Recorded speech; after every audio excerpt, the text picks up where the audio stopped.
আপোনালোকে সকলোৱে জানে যে 2020 চনৰ 2 অক্টোবৰ তাৰিখে সকলো সংগঠন অসমৰ 70টাকে সংগঠন একলগ হৈ আমি ৰাইজৰ দল নামে এটি দল গঠন কৰিছিলোঁ আৰু বৰ্তমান সময়ত এই ৰাইজৰ দল আচলতে ৰাইজৰ দল হৈ থকা নাই যিহেতু এই 70 সংগঠনে এই ৰাইজৰ দল আজি প্ৰত্যাহাৰ কৰিছে তেওঁলোকৰ যি সাপোৰ্ট আছিল তেওঁলোকে যি আমাক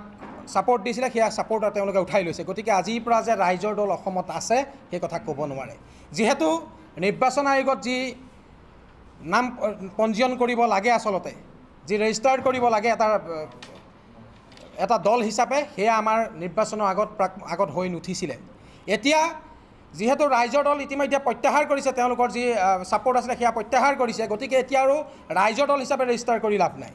আৰু যেহেতু ইয়াত চলিছেই যে এজন ব্যক্তিকেন্দ্ৰিক যেনেধৰণে CMD যেনেধৰণে কাম চলায় এটা কোম্পানীত ঠিক তেনেধৰণে বৰ্তমান সময়ত ৰাইজৰ দল চলি আছে গতিকে ইয়াত আৰু ৰাজনৈতিক দল হিচাপে কোনো ধৰণৰ চলি থকা নাই যেতিয়া আমি এটাই অনুৰোধ জনাম যে ৰাইজৰ দলটো যেহেতু ভাগি গ'ল এতিয়া Akhil Gogoi private company limited company হিচাপে ৰেজিষ্টাৰ কৰি লৈ কাম চলালেই ভাল হ'ব গতিকে আমি এই মুহূৰ্তত এটা কথা পুনৰ ক'ব বিচাৰিছোঁ মাথো এটা সম্প্ৰদায়ক প্ৰাধান্য দি ৰাইজৰ দল আমি কৰিব বিচৰা নাছিলোঁ আমি ক'ব বিচাৰিছিলোঁ যে সকলো জাতীয় জনগোষ্ঠীৰ মানুহক একেলগ কৰি সকলো জাতি জনগোষ্ঠী নিৰ্বিশেষে ধৰ্ম নিৰ্বিশেষে আমি একেলগ কৰি পেলাই আমি আগবঢ়াৰ কথা কৈছিলোঁ কিন্তু এতিয়া সেয়া হৈ থকা নাই ৰাইজৰ দলত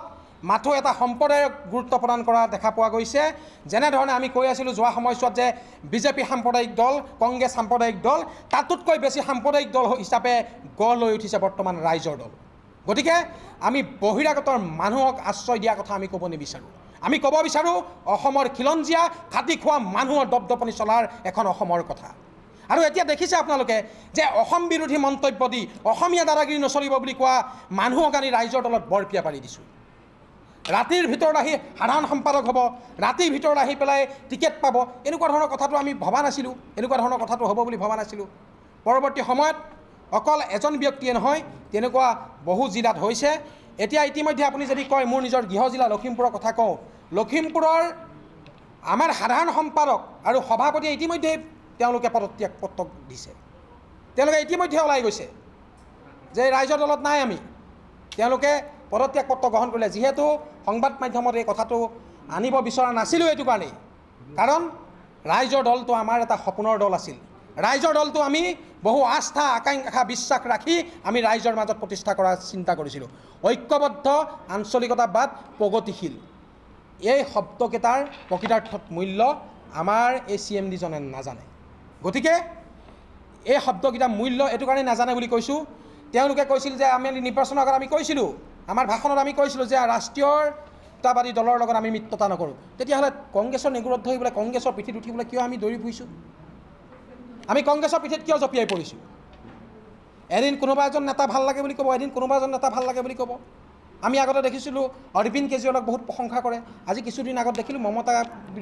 হৈ পেলাই ইমান ধুনীয়া মন্তব্য দিলে তেখেতে নিজৰ স্থিতি স্পষ্ট কৰিব নাই তেখেতে মাথো